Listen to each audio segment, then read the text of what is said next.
how many of you get up in the morning and walk to the kitchen to get your morning coffee or perhaps breakfast? Maybe you walk the dog or go to the gym to work out. You probably do it all without even thinking about the physical ability you have to get you through the routine. You ever stop to think about what your life would be like if you couldn't walk or see? Well, there's a young woman who's practically blind from birth. She's doing things that absolutely amaze and inspire those around her, especially the younger ones. The Braille Club at this elementary school meets every few months. The visually impaired children delve into dots of dialogue. Your sweet smell of strawberries. But the highlight of their day, Michelle Young. She's their Braille mentor, and she's legally blind. Given her challenges, she overcomes them. The 15-year-old honors student was born with rod cone dystrophy. Her vision was never perfect. It gets worse and worse every year. She only sees shades of color and can't decipher details. So she relies on her imagination and visual memory. I've done all these things, and it kind of shows that you can do anything if you kind of put your mind to it. When Michelle was in elementary school, she says she didn't want to learn Braille or use her cane. Now she wants to be a doctor.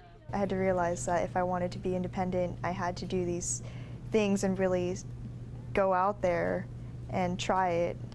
Teacher Andrea Wallace says the vision students need each other to stay focused. Michelle is their inspiration. It's really important that they have mentors and older students that they can look up to.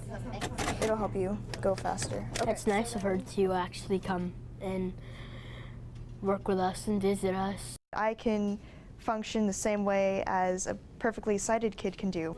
And she wants to make sure these kids don't lose sight of that. Michelle says she has an iPad, iPhone, computer. They have screen readers which read everything on the screen. However, pictures can still be a challenge. Well, now Michelle's blindness happened over time, but sometimes a disability hits you out of nowhere. Yeah, take the case of Mark Flaunlacker of Berlin. At 42 years old, he was in the best shape of his life. He was an avid outdoorsman. He was a surfer, snowboarder. He was an athlete, and he thought he was invincible. That was until December 7th, 2011, when he was injured in a hunting accident. Well, that injury took him down a journey he never expected to take. Wednesday, December 7th, 2011 started like any other day for Mark Flaunlacker. After work, he decided to get out into the woods for a little hunting. That's when his life changed. I was coming out of my tree stand at the end of the evening, and I lost my footing on the step and plunged 15 feet. And when I landed, I basically broke myself in half. I knew I broke my back as soon as I hit the ground. Doctors confirmed what Mark already knew. Their assessment was that I was going to be permanently paralyzed and that they were going to be able to repair me, but that I shouldn't count on being able to ever walk again.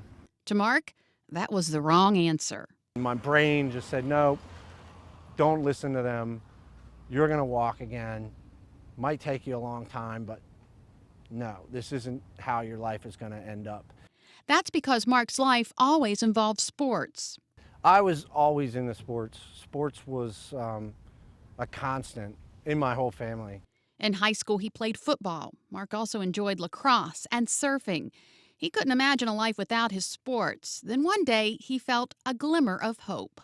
I had felt some sensations that were different, and I mentioned it to my therapist, and she I thought she shrugged me off. I mean, we went back to my room, and my brother was there with me, and I was a little bit annoyed, and but she didn't shrug me off, to her credit. And the next day, when I came into therapy, they put me on the table and they used therapy skates, which are basically a board with some casters on the bottom of them, and they help to eliminate gravity from your situation. So, and the thought is that maybe you can't move against gravity, but if you take away the gravity, it's the same theory as at a pool or such like that. Maybe I could move, and I and I moved. And it wasn't much, but I moved. And that movement was enough to eventually get him back on his feet. As I kept getting stronger and stronger, I used the wheelchair less and less. And eventually I got a pair of forearm crutches that really suited me well. And within about 3 weeks of getting the forearm crutches, I stopped taking the wheelchair with me out of the house. In fact, Mark was able to walk to the podium to accept the college degree he had started working on before the accident. That was pretty much the first time I'd really walked in public. I'd walked at therapy and in preparation for graduation. Getting to that point wasn't easy. And even though he couldn't imagine not playing sports again, he wasn't quite ready to try. When I was introduced to adaptive sports at the rehab hospital, I wasn't really that thrilled with it. It really depressed me. I didn't want to think about it, and I was fresh. You know, I had just gotten hurt. I hadn't even really come to grips with any of it. But eventually, acceptance of his situation set in. The first thing I did adaptively was paddle out and surf on my knees. When I was done that day, I felt like $1,000,000, and I had an epiphany that, man, maybe this isn't that bad. It's bad, and I don't want to sugarcoat anything, but being able to paddle out opened my eyes that, there's different ways to do anything that you do. That's when he heard about wheelchair lacrosse. The guys that started wheelchair lacrosse never played lacrosse before.